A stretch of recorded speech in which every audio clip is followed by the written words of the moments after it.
আর এই সংসদ কাণ্ডে এবার বঙ্গযোগ আরো জোরালো হচ্ছে। দেখুন, এর আগে আমরা নীলাক্ষ আইচকে দেখেছিলাম, তারপর আমরা দেখেছিলাম সৌরভ চক্রবর্তীকে, আর এবার অর্ণব সরকার।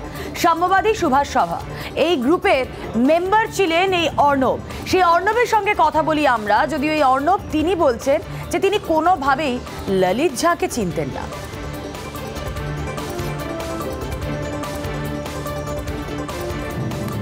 এবং সংসদ হামলায় বাংলার কোনো যোগ নেই। যেই যোগে ললিত ঝার নাম সামনে আসে, যেই যোগে বঙ্গ কানেকশন আমরা দেখতে পেয়েছিলাম আরও স্পষ্ট হয়, সেখানে বাংলার কোনো কানেকশন নেই স্পষ্ট বললেন দিল্লি উড়ে যাওয়ার পথে মমতা বন্দ্যোপাধ্যায়।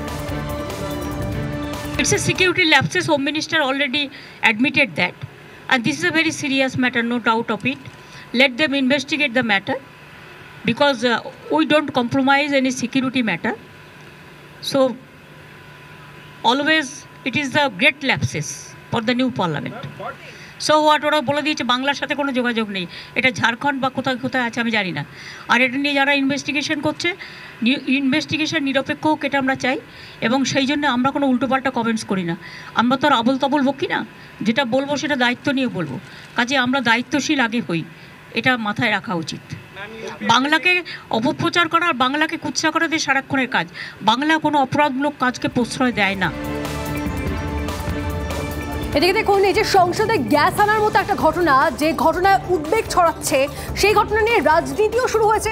এবং তা নিয়ে প্রথমবার প্রকাশ্যে মুখ খুললেন প্রধানমন্ত্রী নরেন্দ্র মোদী। এবং তিনি মন্তব্য করেছেন যে এই ঘটনা অত্যন্ত উদ্বেগের, এবং এই ঘটনা অত্যন্ত উদ্বেগের হওয়ায় এই নিয়ে রাজনীতি করা উচিত নয়। মোদীর দাবি, অবিলম্বে সরকার এই ষড়যন্ত্রের মূলে পৌঁছে যাবে।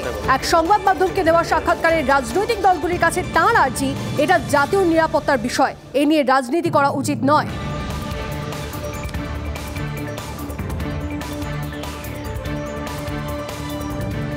আর এই নিয়ে অধীর রঞ্জন চৌধুরী তিনি কি বলেছেন শুনুন।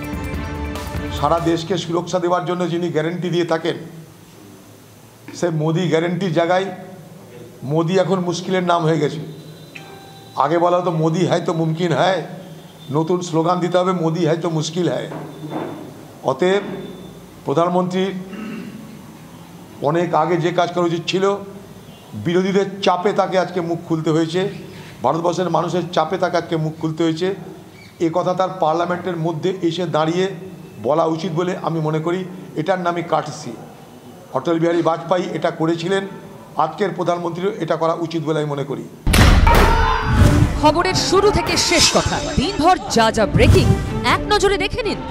একের পর এক খবর, জেলা থেকে শহর, দেশ থেকে বিদেশ, না দেখলেই মিস। খবরের ধামাকা মানে 4:40 প্রতিদিন বিকেল 4টে, TV9 বাংলায়। TV9 বাংলা, না দেখলেই নয়।